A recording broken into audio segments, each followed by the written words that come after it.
Talk of the country এটি, যে এই রাম মূর্তি, এই যে উস্কানিমূলক বক্তব্য, কথাবার্তা এবং স্ট্যাটাসগুলো, এগুলো থেকে আমরা বিরত থাকব। এবং বাংলাদেশে এই হরিদাস, যিনি এই মন্দির স্থাপনা করেছেন, ইনিও বাংলাদেশের মানুষ। ইনি বারবার বলছেন যে আসলে তিনি ভারতের কোনো অর্থায়ন এটি করছেন না, তিনি তার আগত যে দর্শনার্থী এবং ভক্ত অনুরাগীদের কাছ থেকেই দান অনুদানের টাকা দিয়েই তিনি এই নির্মাণ কাজ করছেন। তো আসলে তিনি যেমনটি তার ভাষায় বলছিলেন, আবার ইমাম ওলামা পরিষদ তারা বলছিলেন যে এই এত কোটি কোটি টাকা খরচ করার, যে একদম জিরো থেকে কিছুদিন আগেই যে মানুষটি দেনার দায়ে ভারতে চলে গিয়েছিল, সেই মানুষটি ফেরত এসে এই যে 40 কোটি টাকা ব্যয়ে যে মন্দির নির্মাণ করছেন, এত টাকা তিনি কোথায় পেলেন? এই টাকার উৎস কি? এটি তো আসলে প্রশাসনের খুঁজে বের করা দরকার, এবং প্রশাসন দৃশ্যমান যে পদক্ষেপ নেওয়া এবং প্রশাসনিক ব্যবস্থা কি, এটি কিন্তু গতকাল শুক্রবার জুমার নামাজের পর ইমাম ওলামা পরিষদের যে বক্তব্যগুলো আপনারা সোশ্যাল মিডিয়ায় রয়েছে দেখবেন, তারা কিন্তু এটিই বলছিলেন যে মন্দিরের ভিতরে যত মূর্তি করুক তাদের কোনো আপত্তি নেই, কিন্তু মন্দিরের বাইরে এসে অনেক উঁচু করে মন্দির নির্মাণ, এটি বাংলাদেশে, যেখানে একটা মুসলিম রাষ্ট্র, এই মুসলিম কান্ট্রিতে বাহিরে এ ধরনের মূর্তি যেন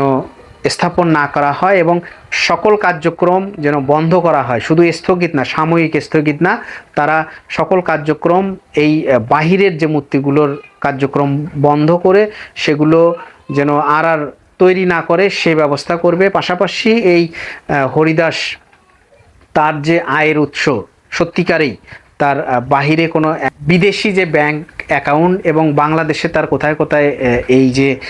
ব্যাংক অ্যাকাউন্ট রয়েছে, তার টোটাল সম্পত্তি কতগুলো, এগুলো প্রশাসনের খুঁজে বের করা দরকার, এবং প্রশাসন এগুলো পরিষ্কার করবেন, এবং প্রশাসন আইনগত যে বিষয়গুলো সেগুলো দেখে শুনে একটা সুন্দর সলিউশনে আসবেন। এবং এই বিষয়টি যাতে সোশ্যাল মিডিয়ায় আরও বড় ধরনের অপ্রীতিকর কেউ স্ট্যাটাস দেয়া কিংবা বড় ধরনের অপ্রীতিকর সোশ্যাল মিডিয়ায় একটি জিনিস দেখেই যে হুট করে একটা কথা বলা বা একটা আক্রমণাত্মক একটা ঘটনা ঘটিয়ে দেওয়া, এগুলো থেকে আমরা বিরত থাকব। যেহেতু মুসলমান, আমাদের যে সেন্টিমেন্ট এবং আবেগ প্রবণ, এই আবেগকে সংযত করতে হবে, এবং আবেগের বশবর্তী হয়ে সোশ্যাল মিডিয়ায় কোনো কমেন্ট কিংবা ভিডিও দেখেই সাথে সাথেই যেন কোনো রিয়্যাক্ট না করি, আমরা একটু ধৈর্য ধরবো এবং প্রশাসনের প্রতি আস্থা রাখবো। গাইবান্ধার জেলা প্রশাসন কর্তৃক আয়োজিত যে বৃহস্পতিবারের গাইবান্ধার সামাজিক সম্প্রীতি রক্ষার্থে যে বিশেষ সভা, আইন শৃঙ্খলা রক্ষায় বিশেষ সভা অনুষ্ঠিত হয়েছিল, সেখানে গাইবান্ধার পুলিশ সুপার মোহাম্মদ জসিম উদ্দিন তিনি বলছিলেন যে বাংলাদেশ ব্যাংকে আবেদন করা হয়েছে, তার কতগুলো অ্যাকাউন্ট রয়েছে, তার আয়ের উৎস, তার টাকার পরিমাণ সব কিছুই একটা আইনি কাঠামোর মধ্য দিয়ে যাচ্ছে, আপনারা সব কিছুই জানতে পারবেন, তবে সময় দিতে হবে। রাষ্ট্রের কাজ অবশ্যই রাষ্ট্র করছে, এবং রাষ্ট্রের যারা দায়িত্বশীল মানুষ রয়েছেন, গাইবান্ধার জেলা প্রশাসক, বিভিন্ন উপজেলা পর্যায়ের উপজেলা পরিষদ যে নির্বাহী প্রধানগণ রয়েছেন, এবং পুলিশ সুপার সহ থানার অফিসার ইনচার্জগণ রয়েছেন, গাইবান্ধায় এই বিষয়টিকে কেন্দ্র করে এই রাম মূর্তি, এই হিন্দু এবং মুসলমানের যে সম্পর্কের কোনো অবনতি যেন না হয়, সেদিকটাতে জেলা প্রশাসন, পুলিশ প্রশাসন কঠোর নজরদারিতে রেখেছেন। এবং সোশ্যাল মিডিয়ায় এই যে কথাগুলো বলছি, সোশ্যাল মিডিয়ায় কেউই আগ বাড়িয়ে কোনো ধরনের আপত্তিকর এবং রাষ্ট্রীয় যে সম্প্রীতি যেন নষ্ট না হয়, আরও দায়িত্বশীল হতে হবে, এবং দায়িত্বশীলতার পরিচয় দিয়ে সব এই যে সোশ্যাল মিডিয়ায় কমেন্ট, বক্তব্য, ভিডিও, কথাবার্তা সব শুনে বুঝে তারপর আপনারা কমেন্ট করবেন। এবং এই যে হরিদাস, তার যে ফেসবুক আইডি, সেখানে উনি উল্লেখ করছেন যে কোনো গুজবে কান দেবেন না। আসলে গুজবে কান দেওয়া যাবে না, আমরা সচেতন বলে যারা দাবি করি, আমরা কোনো প্রকার গুজবে কান দেব না। এবং পরিশেষে যেটি বলছিলাম যে এই যে তৌহিদি জনতাই বলেন, সাধারণ জনতা বলেন বা ইমাম ওলামা পরিষদ বলেন, তারা মানুষ জানতে চাচ্ছেন যে এই হরিদাস তার যে মানে অ্যাকাউন্টগুলোতে টাকা এসেছে এটি কোথায় থেকে এসেছে, এটি খোলাসা, এটি পরিষ্কার করে জানাতে হবে এবং পরিষ্কার করে একটা প্রেস কনফারেন্সের মাধ্যমে শুধু দেশবাসী না পুরো বিশ্ববাসীকে প্রশাসন যেন দ্রুত জানিয়ে দেয় তার তার এই অ্যাকাউন্টের টাকা কোথায় থেকে এসেছে, এই দাতারা সত্যিই কি এই মন্দিরে আগত দর্শনার্থী যারা এবং সনাতনী ধর্মাবলম্বী যারা তারা তারা তাদের যে দানের অনুদানের টাকা দিয়ে এটি হচ্ছে নাকি আসলেই, কারণ বিষয়টিতে সন্দেহ সংশয় দেখা দিয়েছে পিনাকি ভট্টাচার্যের একটা প্রতিবেদন। আপনারা অনেকেই জানেন যে সে সোশ্যাল মিডিয়ায় খুবই প্রভাবশালী একজন ব্যক্তিত্ব। তার যখন বক্তব্য এসেছে যে রংপুরটাকে ভারত তার অংশ করে নেবে এবং সেজন্য ভারতেরই এটি পূর্ব পরিকল্পনা এবং তারা পরিকল্পনা মাফিক এগিয়ে যাচ্ছে, তারই ধারাবাহিকতায় এখানে এই হরিদাসের এই কার্যক্রম। কারণ এটাতে বাধা দিতে আসবে তৌহিদি জনতার ব্যানারে বলেন বা মুসলমানরা বাধা দিতে আসবে, এখানে সংঘর্ষ হবে, সেই সুবাদে তারা ভারত থেকে তারা কি বলে এটা সামরিক অভিযান তারা একটা পরিচালনা করবেন বাংলাদেশে এবং তারা এই এলাকাটাকে তারা দখল করবেন। তো আসলে কথাগুলো বলা সহজ কিন্তু বাস্তবতা কঠিন। বাংলাদেশ একটি কি বলবো, বাংলাদেশ অসাম্প্রদায়িক এবং সকল ধর্মের মানুষ এখানে কিন্তু শান্তিতে সহাবস্থান করছি। আমরা হিন্দু, বৌদ্ধ, মুসলমান, খ্রিস্টান সবাই কিন্তু বাংলাদেশে জন্মগ্রহণকারী যারা, আমরা কিন্তু বাংলাদেশের ভাই, আমরা দেশীয় ভাই। অতএব এই হরিদাসের কোনো ভুল যদি করে থাকতে পারে সেটা আইনগতভাবে পুলিশ দেখবেন, প্রশাসন দেখবেন, কিন্তু আপনাকে আমাকে আগ বাড়িয়ে কোনো ধরনের কোনো এই ইস্যুটাকে কেন্দ্র করে কোনো হিন্দুর সম্প্রদায়ের মানুষের উপর যে আঘাত করা, তাদের ধর্মীয় প্রতিষ্ঠানে আঘাত করা, এটি অতীতে যেমন হয়নি এখনও যেন না হয় এবং আগামীতে অবশ্যই এটি আরও সজাগ থাকতে হবে, সাবধান থাকতে হবে। আমাদের ভিতরে কেউ যেন পাগলামি না করে সাম্প্রদায়িক এই সম্প্রীতিতে কোনো ধরনের আঘাত না হয়, এই বিষয়টি ভালোভাবে খেয়াল রাখতে হবে। কারণ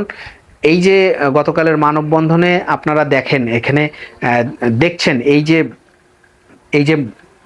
বিক্ষোভ, সেখানে বক্তব্যগুলো উত্তপ্ত বক্তব্য, অনেকেই জুতা দিয়ে যে রামের মূর্তিতে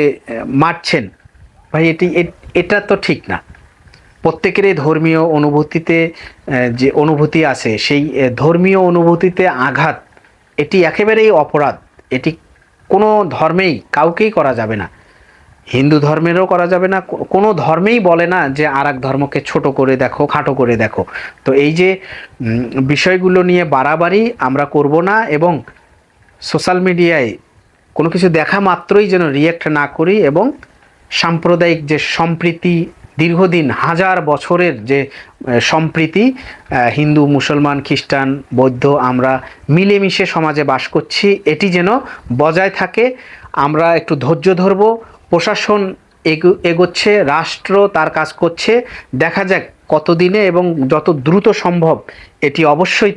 এই যারা দায়িত্বশীল রয়েছেন, গাইবান্ধার পুলিশ সুপার মহোদয়, জেলা প্রশাসক মহোদয় এবং রাষ্ট্রের বাংলাদেশের যে মাননীয় প্রধানমন্ত্রীও বিষয়গুলো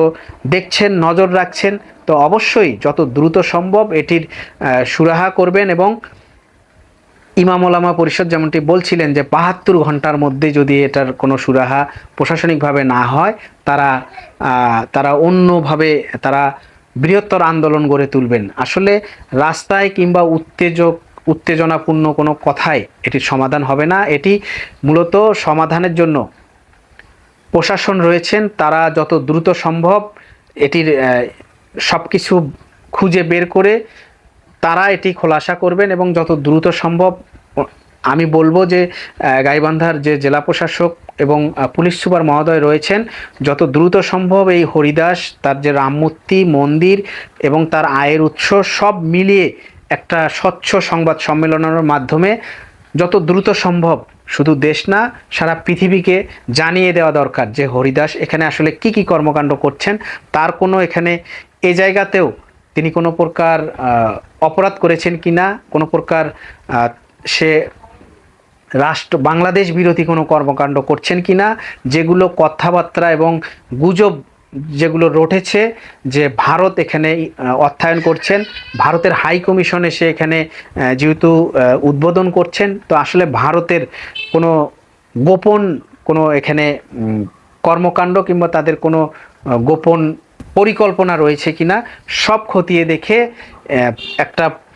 স্বচ্ছ একটা সংবাদ সম্মেলনের মাধ্যমে বিশ্ববাসীকে জানিয়ে দেবেন যত দ্রুত সম্ভব। এটি প্রত্যাশা করছি গাইবান্ধার সহ দেশের সচেতন নাগরিক হিসেবে আমরা এটাই প্রত্যাশা করছি। পাশাপাশি এই যে ইমাম ওলামা পরিষদ, হেফাজতে ইসলাম এবং তৌহিদি জনতা এবং সাধারণ সকল সচেতন মানুষ যারা রয়েছেন, অবশ্যই আপনারা একটু ধৈর্য ধরবেন, একটু ধৈর্য ধরুন, প্রশাসনকে সুযোগ দিবেন, সময় দিবেন, এবং এই যে 72 ঘন্টা 7 দিন এ ধরনের আলটিমেটাম না দিয়ে আমরা একটু ধৈর্য ধরি, প্রশাসনই এটার ব্যবস্থা নেবেন এবং আইনগতভাবেই যেন ব্যবস্থা নেয়, এইটা একটু ধৈর্য ধরে আপনারা অপেক্ষা করুন, দেখি প্রশাসন কি করে। সব মিলিয়ে ভয়েস অফ গাইবান্ধার পক্ষ থেকে আমরা চাই এই গাইবান্ধা সাম্প্রদায়িক যে সম্প্রীতির বন্ধন 1000 বছরের, এটি অটুট থাকবে এবং বাংলাদেশে কোনো ধরনের সহিংসতা হবে না এবং আমরা কোনো পাতানো ফাঁদে পা দেব না। আমরা সোশ্যাল মিডিয়ায় পোস্ট কিংবা কমেন্ট দেখেই সাথে সাথে কোনো উত্তেজিত রিয়াকশন দেখাবো না। সবাই ভালো থাকবেন, বাংলাদেশ ভালো থাকুক, পৃথিবী ভালো থাকুক এবং এই যে সাম্প্রদায়িক সম্প্রীতি, সৌহার্দ্য, সহাবস্থান সব অটুট থাকুক, এই প্রত্যাশায় আজকের মতো বিদায় নিচ্ছে আমি শাহজাহান সিরাজ। ভালো থাকবেন, খুব ভালো থাকবেন। আল্লাহ হাফেজ।